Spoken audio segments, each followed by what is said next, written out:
Hello friends, welcome to start up dreams YouTube channel. இந்த வீடியோவில் நம்ம ஐடி ஃப்ரெஷ் ஃபுட்ஸ் ஃபவுண்டரோட சக்ஸஸ் ஸ்டோரியை தான் பார்க்க போகிறோம்.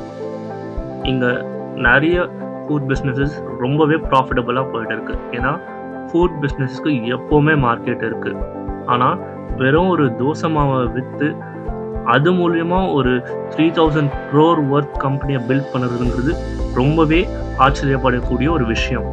அந்த மாதிரி ஒரு ஆச்சரியப்படக்கூடிய விஷயத்த செஞ்சவர் தான் ஐடி ஃப்ரெஷ் ஃபுட்ஸோட ஃபவுண்டர் முஸ்தஃபா.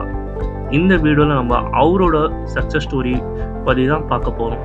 அவருக்கு எப்படி இந்த ஐடியா தோணுச்சு, அதுக்கப்புறம் அவர் என்னென்ன சேலஞ்சஸ்லாம் ஃபேஸ் பண்ணார் அப்படிங்கிறத பார்க்க போகிறோம்.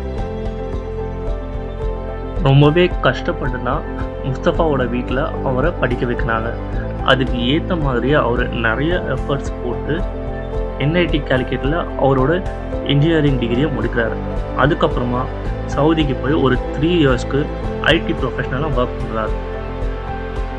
அதுக்கப்புறம் அவர் ஃபேமிலி கூட டைம் ஸ்பெண்ட் பண்ணோன்னு இந்தியாவுக்கு மறுபடியும் வந்துடுறாரு. அப்போ அவர் கேட் எக்ஸாமை கிளியர் பண்ணி ரொம்பவே ப்ரெஸ்டீஜியஸான இன்ஸ்டியூட் ஐஐஎம் பெங்களூரில் அவரோட எம்பிஏவை படிக்க ஆரம்பிக்கிறார்.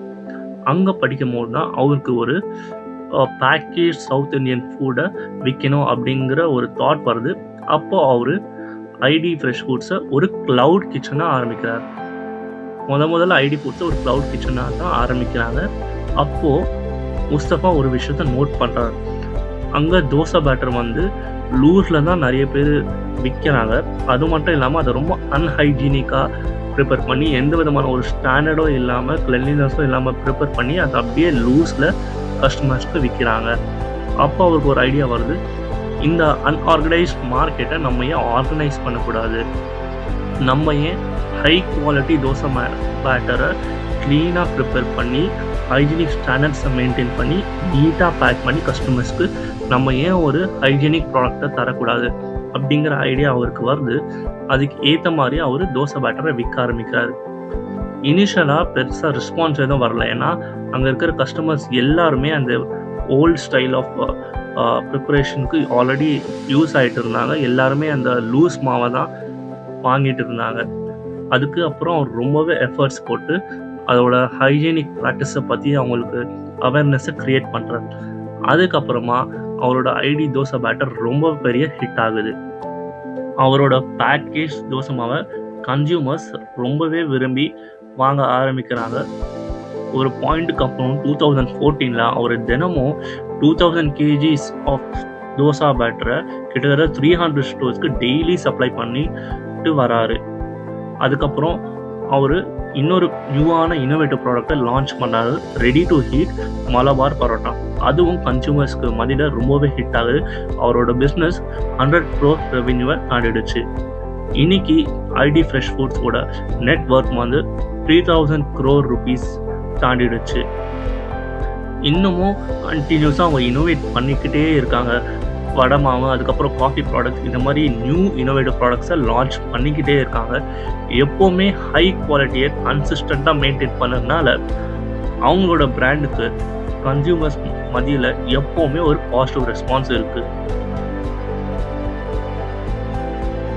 முஸ்தஃபாவோட சக்ஸஸ் ஸ்டோரியிலேருந்து நம்ம 3 முக்கியமான விஷயத்த கற்றுக்க வேண்டியது இருக்குது. முதல்ல, ஐடென்டிஃபைங் அ ரியல் ப்ராப்ளம். கஸ்டமர்ஸ்க்கு ஹைஜீனிக்காக ப்ரிப்பேர் பண்ண தோசை பேட்டர் கிடைக்கிறது ரொம்பவே கஷ்டங்கிறத அவர் உணர்றாரு. அதுக்கு ஏற்ற மாதிரியே அவர் ஒரு சொல்யூஷனை டெவலப் பண்ணுறாரு. ஸோ ஒரு ஃபுட் பிஸ்னஸை நீங்கள் ஆரம்பிக்கணும்னு நினச்சிங்கன்னா கஸ்டமர்ஸ்க்கு இருக்கிற ரியல் ப்ராப்ளமை என்னன்னு நீங்கள் ஐடென்டிஃபை பண்ணணும். அது உங்கள் பிஸ்னஸ்க்கு ரொம்பவே ஹெல்ப்ஃபுல்லாக இருக்கும். Second one being patient. இனிஷியலாக அவரோட தோசை மாவுக்கு பெருசாக அது ரெஸ்பான்ஸ் வரல, கொஞ்சம் கொஞ்சமாக தான் ரெஸ்பான்ஸ் வர ஆரம்பிச்சிது. ஸோ அது வரைக்கும் அவர் நம்பிக்கையை கைவிடாமல் ரொம்ப பேஷண்ட்டாக அவர் பிஸ்னஸ்க்கான எஃபர்ட்ஸை போட்டுகிட்டே இருந்தார். ஸோ அதே மாதிரி நீங்களும் ஒரு பிஸ்னஸ் ஆரம்பித்த அப்போ உடனடியாக பாசிட்டிவ் ரெஸ்பான்ஸ் கிடைக்கும்னு எக்ஸ்பெக்ட் பண்ணக்கூடாது. பேஷண்ட்டாக கண்டினியூஸாக ஒர்க் ஹார்ட் பண்ணணும். Third one maintaining quality. ஒரு பெரிய பிஸ்னஸ் ஆகிட்ட பிறகு கூட அவங்க எப்போவுமே குவாலிட்டியில் காம்ப்ரமைஸ் பண்ணதே கிடையாது. அதனால தான் இன்றைக்கும் ஒரு பெரிய பிராண்டாக இருக்காங்க.